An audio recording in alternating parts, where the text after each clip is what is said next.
see myself, so hopefully I look Yeah, okay. man. Okay. So I'm a little camera shy, but yo, you gotta be comfortable with vulnerability. So fuck it. Very camera shy, man. Be Not like very, that, man. but I don't think I look great on camera. Yeah. Say the person who would like to be an actor. I mean, that should be cool. When I think about Jason Statham, I mean, that dude, and he's short, I heard. And he still was one of the best actors to me. It's the swag, bro. That boy locked in. Jason Statham. Yeah. My favorite. One of my favorite Who's your actors. favorite actor? One of my favorite. Okay. Well, I don't really have an intro, so we just gonna jump right into it. But basically, thank you for joining me and welcome to the show. Welcome to the podcast. It's just a conversation about men, our experience in being a man, some of the things that we have gone through, some of the things we're continuing to go through, some of the things that we're learning and we've learned in our journey to manhood and a journey through life, through our experiences with relationships, experiences in communities, friendships with other men, our jobs, all kind of things, right? And so I'm just very curious about people's different men's experiences and in comparison to kind of my own. And, I'm trying to figure out a lot of things about myself. Like I'm always curious about asking more questions and finding more answers to the questions that I do have about my life and myself and trying to find mastery within myself, right?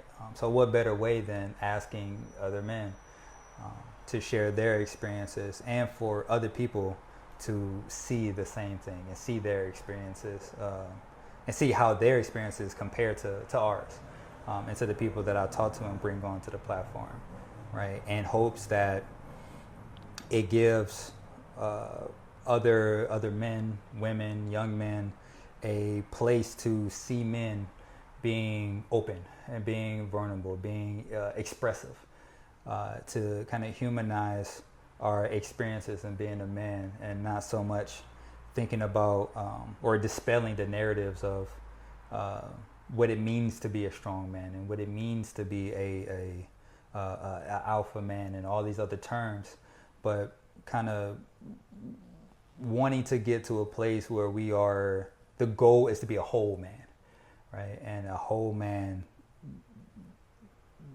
a whole man navigates their life through both masculine and feminine energies and what that means and what that looks like. So that's kind of my goal here. And, thank you for thank being you here. for allowing me to share my voice, man. It's lifelong practice.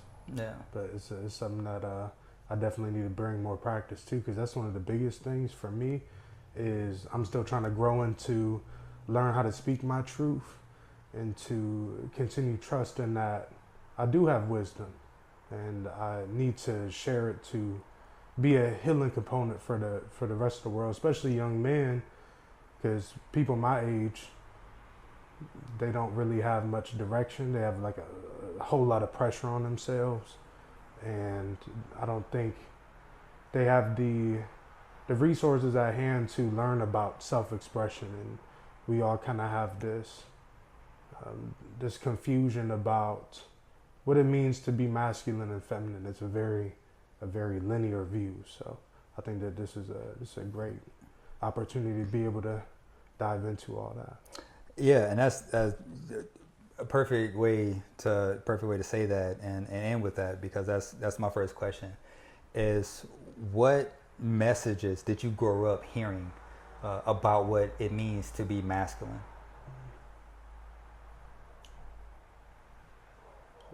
Most of my life is pretty much just the cliche or basic images that we have of what masculinity is, especially in the Black community. Is about this very stoic, strong idea of respect. Is this notion that you have to constantly be this strong figure, and there's never really this highlight of being vulnerable or letting your guards down. What it means to be a man, especially throughout my youth, because I mean, as culture is shifting, these ideas are changing. These concepts of masculinity are changing a lot, but it was never this image of gentleness for men, or men being able to have this soft nature to themselves. It was always strength. There's nothing more than that, and just being hard, or really just those aspects. Yeah. To me. Okay. I heard the same thing, right? And I think most of us have, especially in the black community, right? You have to be strong all the time. You always got to be strong. You can't really show any levels of weakness. And that message didn't come from just men either, right? We got that message from women, mothers, sisters, TV, everywhere, right? That's all we were kind of encompassed by, was being strong is what masculinity looks like. Being hard, being tough is what masculinity looks like. And I think it has its place, but also very incomplete to what that really means. But with that being said, with that message and and you being biracial, I know that has, I'm sure that has affected you in different ways in life than, being just white or just black or just Hispanic or, whatever the case. How did, hearing those messages and your identity and being biracial, how did that influence your identity growing up and being a man? Yeah. As I had seen other people, Bello, who were one race, and they grew really strong into their identity a lot faster than I did, or somebody else who has this more nuanced exposure to the world culturally or racially in general. For me, I think it was seeing how linear everybody sees masculinity throughout their development. That's why they're able to grow into their manliness faster than I was able to. And it's because I was always looking at I was separating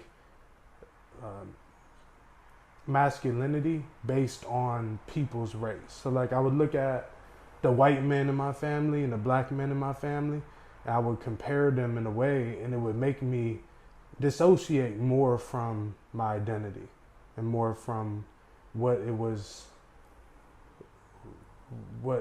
to be a man as I had grown into it. And it kind of caused a lot of confusion because, I mean, as you can imagine, you see people, you see men who are successful, and then you see men who are on a different trajectory with their career, but they still embody this different manly sense. It was just very confusing with how I would perceive men because of me being biracial. It's I didn't know. Yeah, it's hard to express. It really is. What was the difference that you noticed between the black men in your family and the white men in your family? Did they operate differently? Did they move differently? How they embody manliness or manhood? Was it different? Yeah. I can't tell if it obviously is a cultural thing, but with the black men in my family, they were more attuned with their expression or with their emotion. Even if it wasn't regulated, even if it wasn't allowing them to be rational with themselves, it was still a difference between the white men in my family who I had seen kind of exile certain parts of themselves out. Like they would hide their expression more, and they would focus more on worldly things. They would definitely have a different experience. And since I was like just a different worldly experience. Like material things? Yeah, material things, but also just societal things in general, like their relationships. That I had seen them, enter and exit, the family dynamics. Everything was so much different, but those different perspectives that I had of men in my life, it was what caused this big disconnect with masculinity with me. It never allowed me to completely ground myself in a identity of characteristics or aspects. I always felt like I didn't know who I was. I feel like that's for a lot of men today. Like there's so many, especially with women, bro. Like women project so much of what they think masculinity is or should be. It's odd that I never hear men talk about toxic masculinity. We do it in a way of actually highlighting what is, what is disordered in our culture and our lifestyle, or just in our nature in general. But women are some of the only few examples that I could bring up where I hear toxic masculinity being brought up or being highlighted. But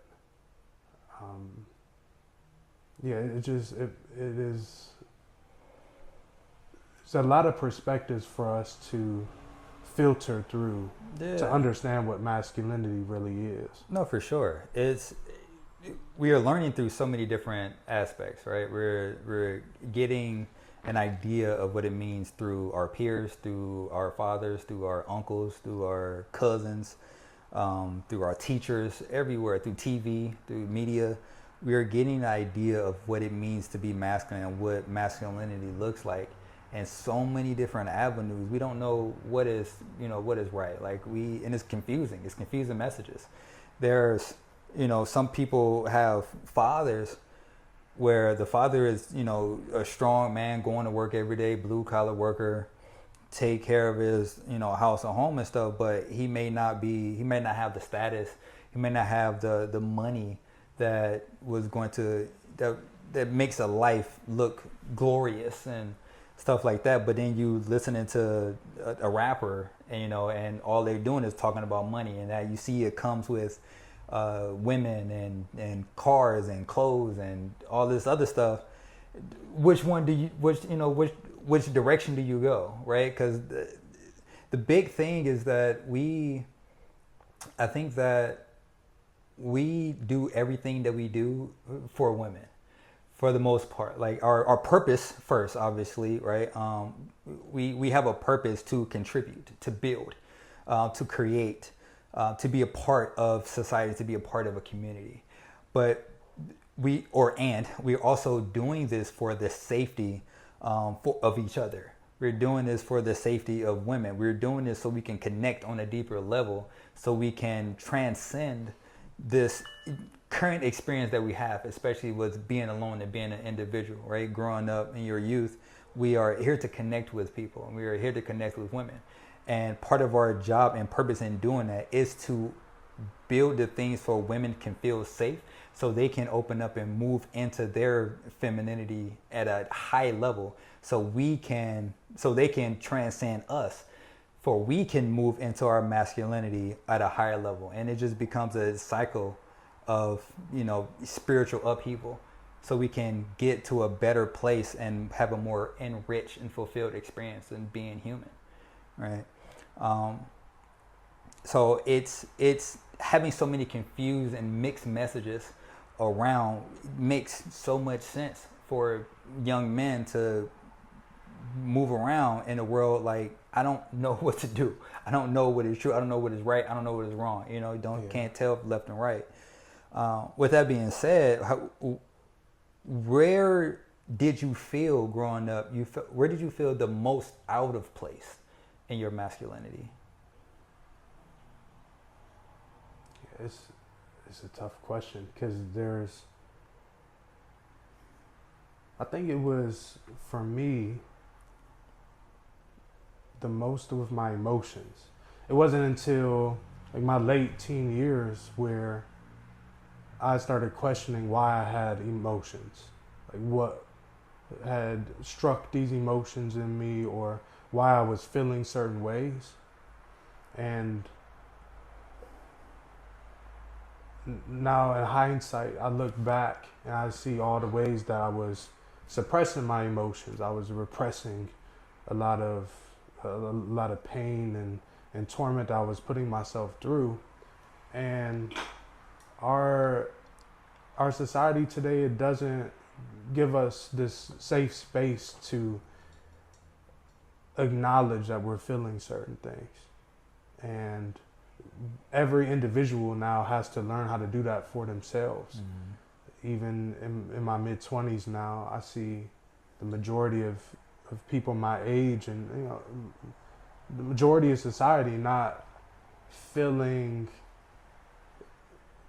capable of acknowledging that they feel certain ways. They just run away from it by hiding from it.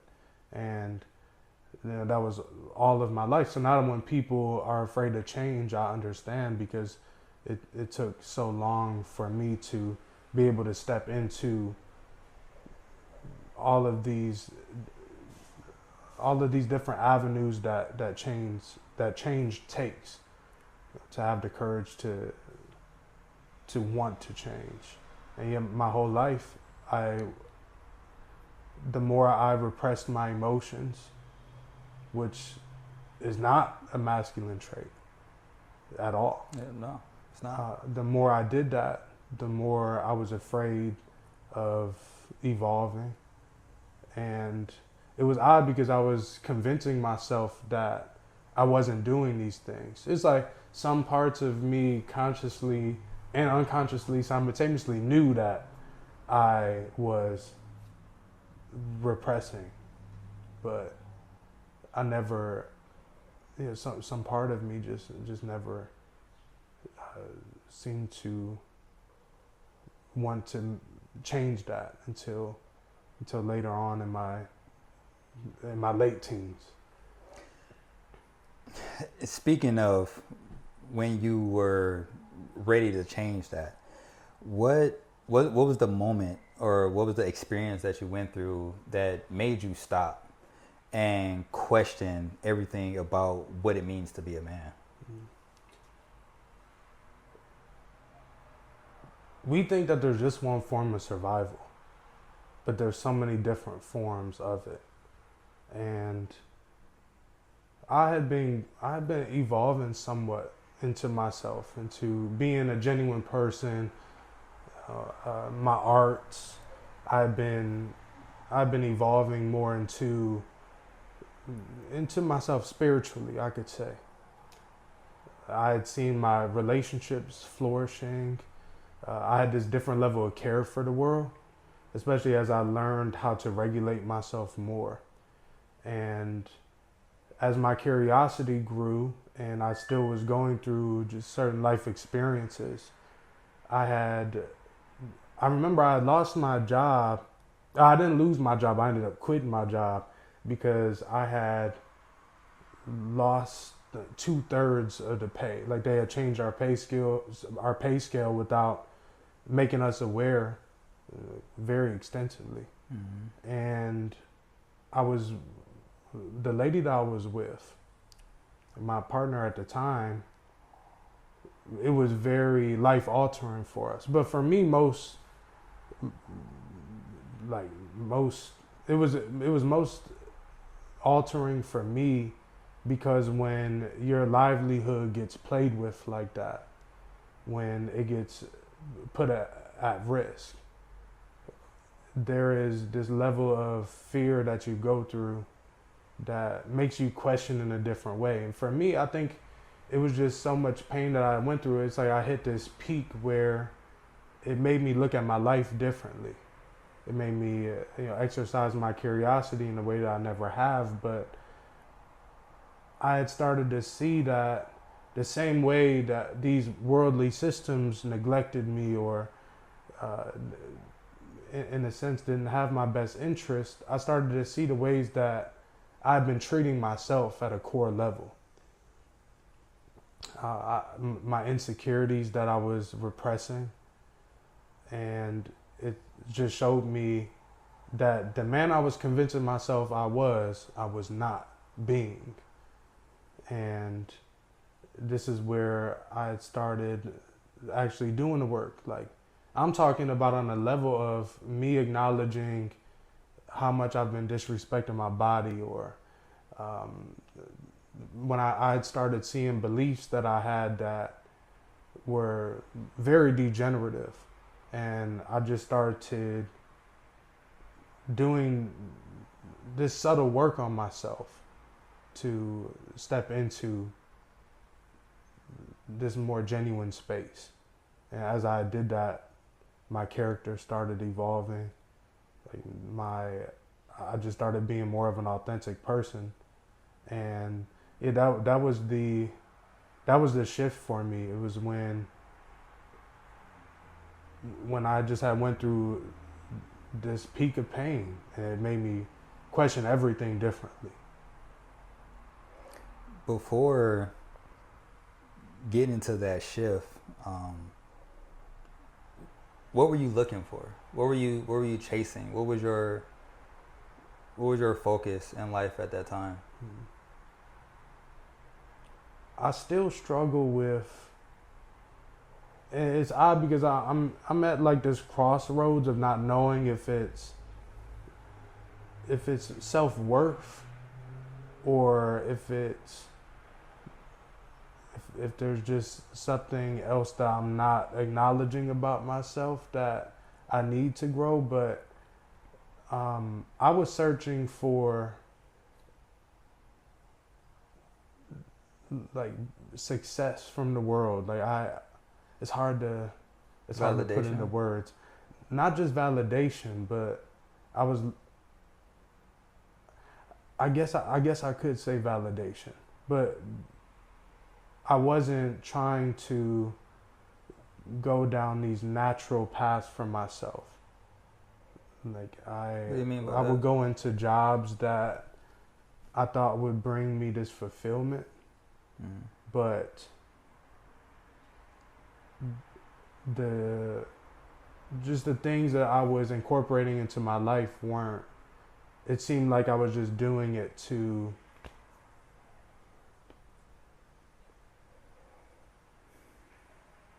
find success in social norms.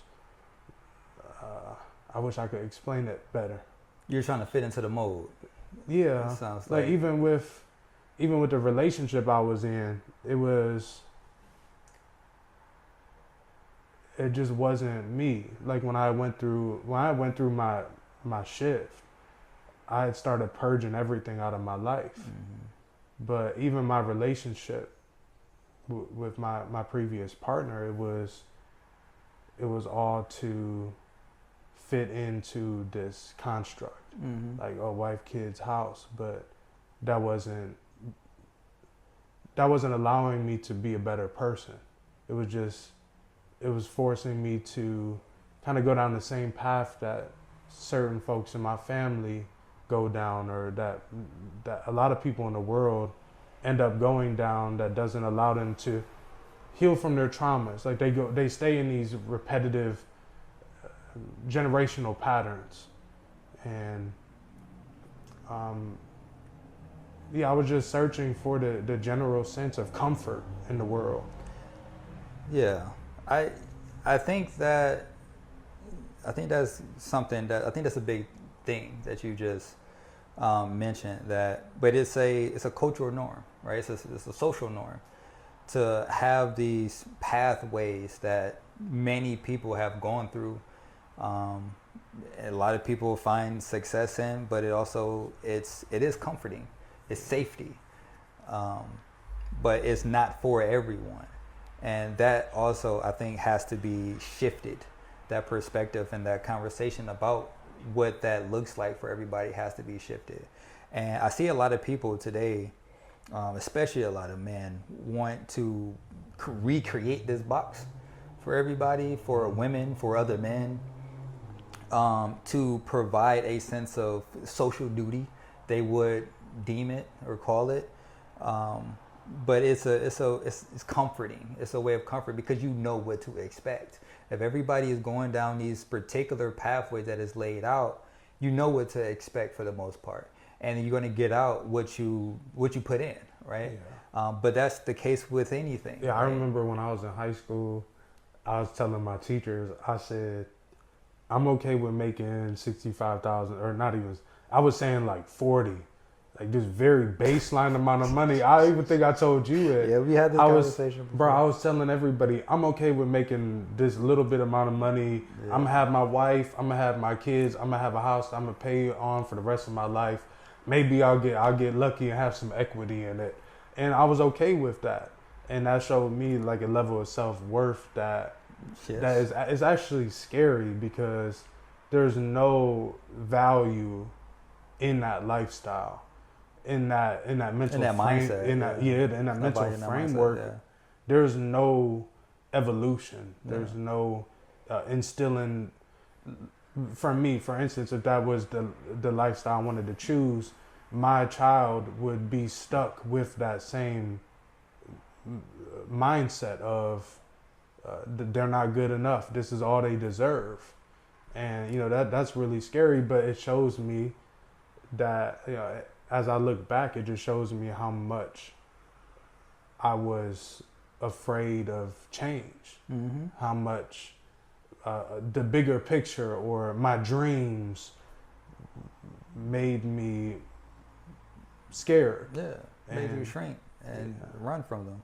Right, you could make that's a McDonald's salary, right? Because you wouldn't have been a cook. Yeah, McDonald's a cashier. Dude, worker. I see that with like people in my life who have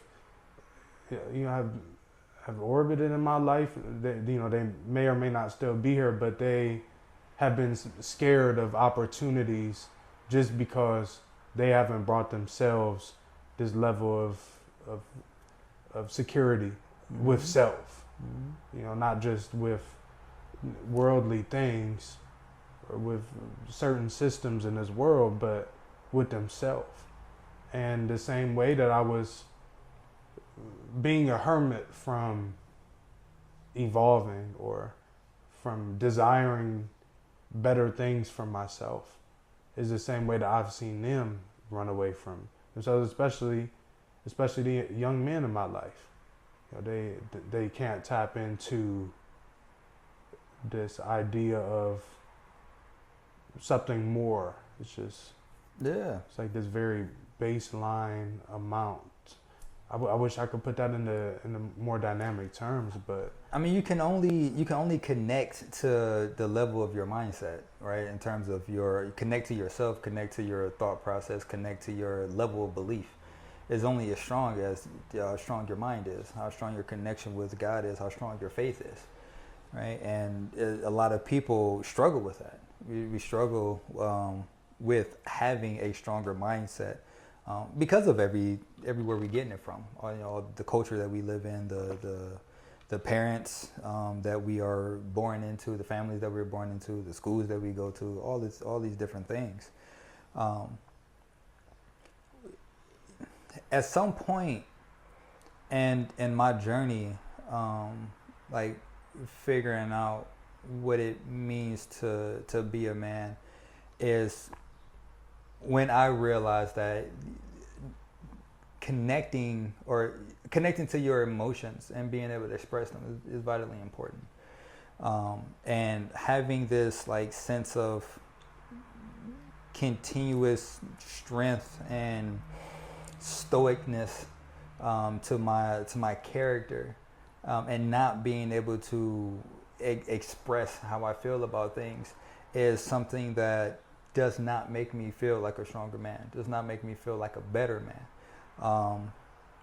The thing that started to feel very real and I felt very connected to was spirit, was God, connecting to the idea that if God is and Christ is the embodiment of how we're supposed to behave, and the everything about what we are learning in this space and building a kingdom, in God's way, starts with love, and love is not this hard nosed, stoic demeanor type thing, right? Love is very encompassing, is very compassionate, is very empathetic, and that's what started to feel very real and very connected to me.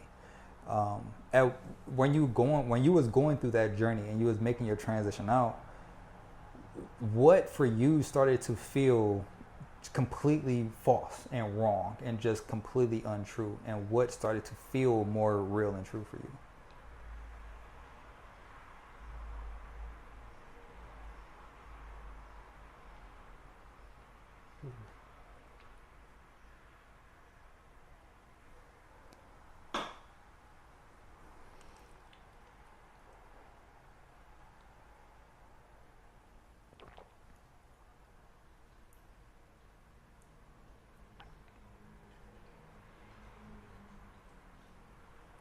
There was a difference between my relationships. I'm talking about all across the board, like relationships with family, relationships with companions, friends, where they didn't feel like they held any level of substance anymore. Like they started losing this liveliness that they had before.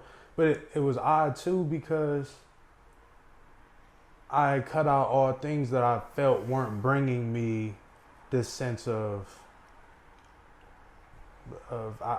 you could call it escapism or stimulation, as in I stopped enjoying sports as much. I stopped playing video games. I really got into my fitness journey more. Mm-hmm. And when you make all these lifestyle changes, it starts to change the dynamic of all of your relationships, all your interpersonal relationships. And at the time when I was with my partner, that was very altering, especially as I was in the height of, like, I was not grounded whatsoever. I was in this very extreme level of trying to grow and evolve with those things. It was really extreme, so I'm not saying I take accountability for my previous relationship not working out. Like, it wasn't just because the dynamic shifted from me incorporating new lifestyle elements, but it was the biggest aspect of why things shifted with all interpersonal relationships, because I'm not sure, Bella, I'm not sure if it's because of intimidation, but yeah, human intimacy changed the most, and that human connection changed the most, and it is very rare. And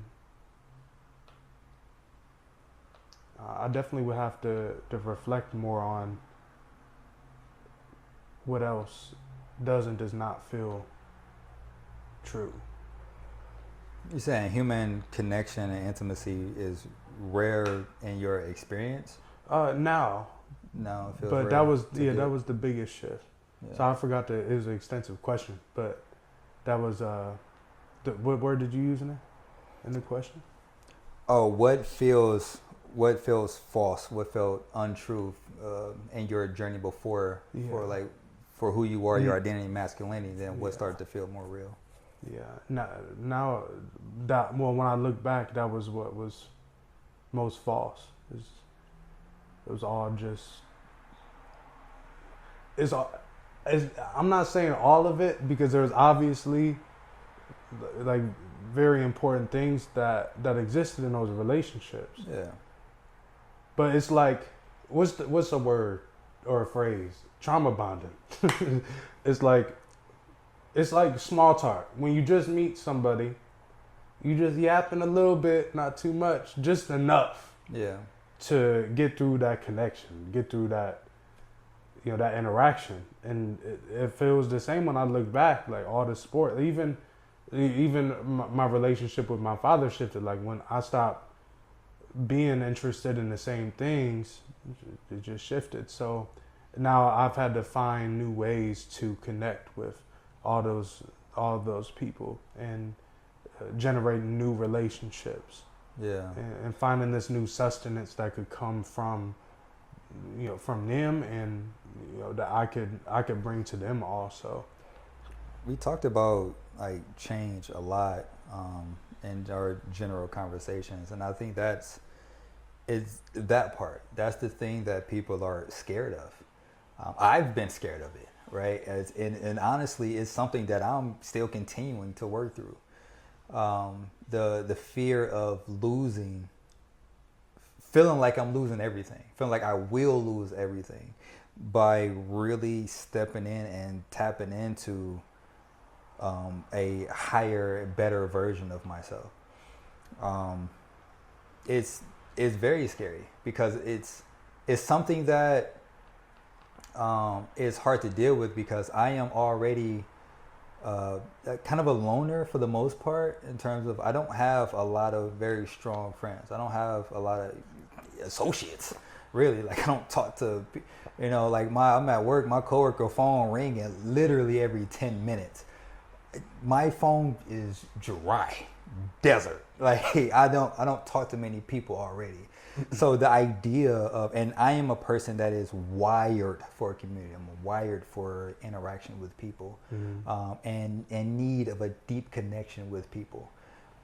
So the idea of like really thinking about losing any type of connection that I already limitedly have is tough. It's tough. I can only imagine how it feels for people that has to go through so many different changes in order for them to truly tap into themselves, especially when they have families that they rely on or rely on them, when they have children, when they have, they're married and all kind of things, but they know that they're stuck. They know that there's another level of purpose and fulfillment for them, that they have to be able to let go of the people and the connections that's been holding them back and holding them where they currently are, right? We can't move forward until we let go of the thing that is keeping us where we are, right? How important do you think solitude is for men today? As much as we rely on social interaction or community, these different things, do you think that being comfortable with solitude is a really important piece of growing into your masculinity? Yeah, I think it's vital. I think you have to get comfortable with solitude. And I don't mean that in spite of, or by disregarding other people and disregarding communities and connections, and taking your time to just like say, forget that, I'm just gonna go here for a time period. Some people really push that narrative. I don't necessarily believe that, but I think that having the time to be by yourself and being comfortable with being by yourself is very important, because that's your time to connect with God. That's your time to connect with your higher self. That's the time you get a chance to ask questions and reflect on your actions and your behaviors, plan, envision your future. Like that's the time where everything that encompass your faith, your conviction, your imagination, connecting with your dreams, happens in solitude. Yeah. You have to be able to get to that point of being comfortable with that, and it's very hard for people because that's a scary place when you have things to work on before you can really sit and build on your faith and build on the conviction of your dreams and even look at your dreams as attainable at all, right? You have to go through so much pain and hurt to get to that place. So it's hard for a lot of men to do that, people in general, but it's hard for a lot of men to do that. But I think it's necessary. I think vitally necessary. Yeah, in a general sense, solitude is one of the only states you truly realize what and who you're codependent on. Mm-hmm. For sure. I agree. It's a time for reflection. Today, how do you what's your definition of masculinity now? See, there's a multi-layered expression. So it's not like for me, masculinity or femininity, it can't just be like defined so simply. So it had to be it's going to be multi-layered. And they should change the definition in the dictionary to mine. I'm just saying. Okay. Because it holds a lot of context. Mm-hmm. So how would I put this? Hold up, walk with me, man. I would have to say that masculinity is an embodiment of assertiveness that allows you to be vulnerable and gentle while simultaneously connecting to balanced emotion and your rationale.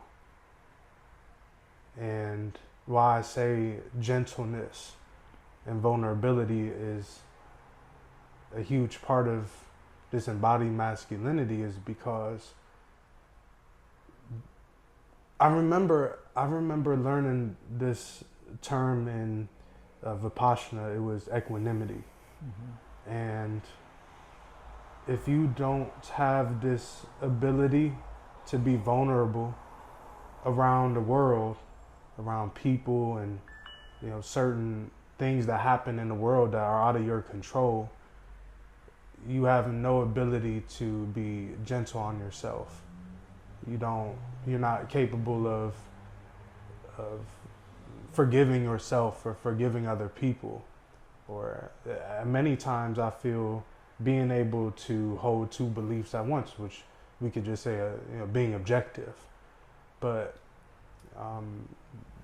for me, this is like a whole expression of masculinity. And without vulnerability, you have nowhere to display your strength or to evolve out of your weaknesses. There's no way to even acknowledge your weaknesses. There's no way to learn about yourself on that lower level if you don't learn how to use your strengths with gentleness, within your vulnerability. I think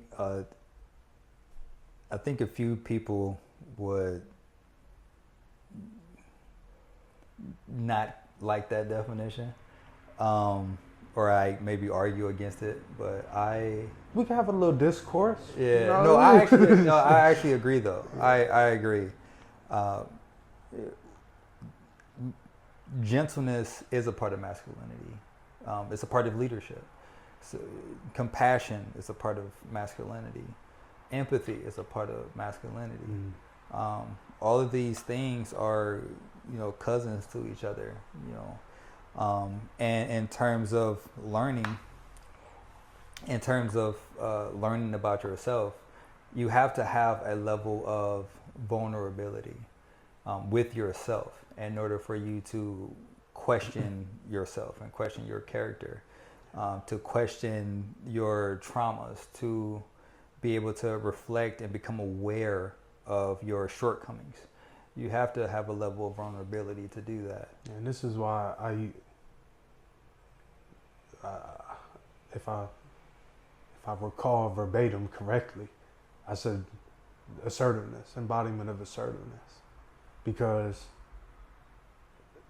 that's one of the most important attributes. Obviously, I'm being subjective, so I could be wrong. Like, maybe this doesn't work for every single person, or it doesn't fit the mold of every aspect or nature that masculinity is. But assertiveness with yourself, just assertiveness in this general sense, brings you to so much. It brings you into this higher capacity when you've mastered a part of it, to acknowledge your comfortability with certain things. Like, there's just so many things that cross my mind when I think of how important assertiveness is, especially in terms of protecting yourself and other people, or to even be able to fix or aid certain parts of yourself. Yeah, for sure. I don't think anything you said is off kilter with what masculinity is in general. I think we all have like our own verbiage and how we may put the words together, but I think everything you said is a piece of what embodied masculinity looks like and what it is.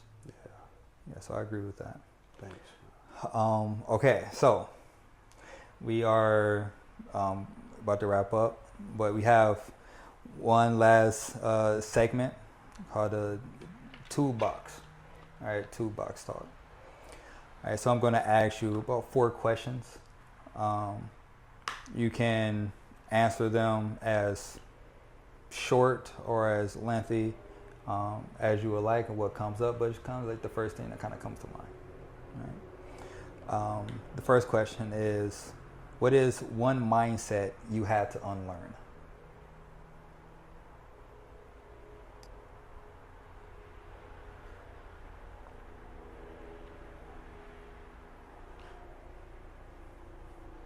You are not here to be understood. You're here to understand yourself. And you expecting the world to meet you where you're at before you meet yourself where you're at is a very self-destructive way of being. And that is, I think, one of the most effective ways to launch yourself, or to find a catalyst for evolution. What's one part of you that now feels powerful?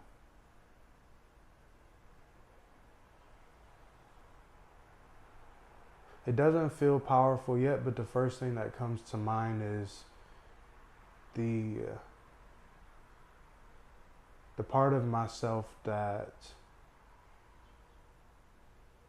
tries to protect other people by shutting myself out. What's one practice or habit that helped you grow? Ooh, I gotta shout capoeira out, man. As y'all can see, this excitement. Yeah, capoeira is the reason why I got into the martial art. It was because I couldn't figure out how to ground myself in this balanced way of slowing my mind down with my body. So emotionally, I always felt this heightened, very very heightened panic, and I could never bring my mind to ease to be able to process all that emotion in my body. So in a sense, I'd like to say that capoeira brought this equilibrium to the masculine and the feminine sides of myself, especially with how much it's helped me grow in my art, just in general, with like my self-expression, with my writing, with my sound design. And there's this gentleness and assertiveness that you get taught through the art of capoeira. And it's very powerful. I mean, I could go on and on about it, but I just wanted to share that part where you really ground yourself in all those aspects of yourself to learn how to assert yourself and be gentle with yourself. When you learn when not to be gentle with yourself, and all part of that comes with the nuance of capoeira being a art and a discipline, or rather, I could just say fun and a discipline at the same time. Okay. What's one message that you have for a man or a young man who is currently lost in their identity?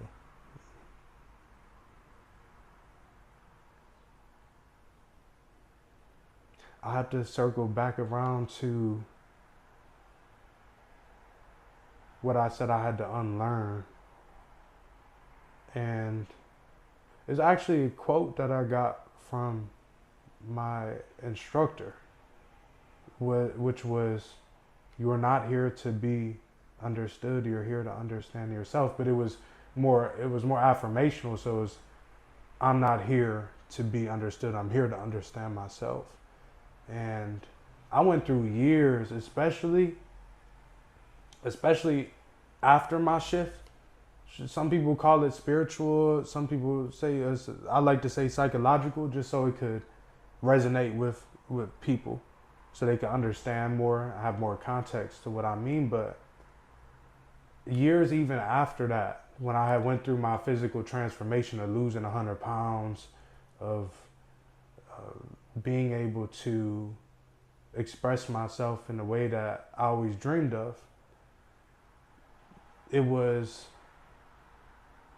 always me it was me fixating on wanting to be seen by other people. And even today I feel so many parts of myself I don't acknowledge that I want other people to acknowledge. I want a witness, but I'm not willing to witness myself. I had done this sembazuru, which is folding 1,000 cranes. It's this Japanese tradition. It's this ritual of folding 1,000 cranes. And it taught me so much as I reflected through it, that I'm here for myself at a level where most people spend a lifetime or even lifetimes of realizing they haven't been. But I still think that the most important thing for the majority of the world, including myself, is to acknowledge where you aren't trying to understand yourself and replacing that or equating that same value to a woman trying to validate you instead of you validating yourself, or money. I've had a lot of money. I've been broke. And I got some money. And all these different things will not serve us like we can serve ourselves. Money, a companion, your family, the therapist. there's nothing wrong with it, but prescriptions, drugs, substance, anything, I don't think it could be as powerful as we could be for ourselves. I'm slowly applying that to my life. I'm slowly integrating these lost parts of myself and my traumas, my wounds, all because I'm uncovering those parts that I think other people need to uncover for me, or that need to help me cover up, that I just need to unmask. And that would be my message for anybody. That is my message for anybody who struggles with their identity. Is I think our experience here is a lifelong identity crisis. For real. Like, you'll always struggle with some aspect of what you want to be, who you used to be, or who you're becoming without even realizing it. And that's okay. But there's just this level of patience that you have to have that sometimes seems unreal, impossible to have. But the way that you were talking about love, it reminds me of a lot of words that I try to debunk, I try to decode, like trust. All these different words can have so many different meanings. And there's just a lot of, there's always going to be a lot of work to do, but it should never intimidate us in a way where we feel we can't be our own savior. And yeah, just have trust in yourself. We're very important. I love that. I love that. That's a powerful message. Thank you. Thank you. Thank you for being magnificent, exceptional, and necessary. And thank you for your time. Appreciate it. Thank you, brother. I hope this shit recorded the whole time. I'm gonna be mad as fuck if it stopped. Okay.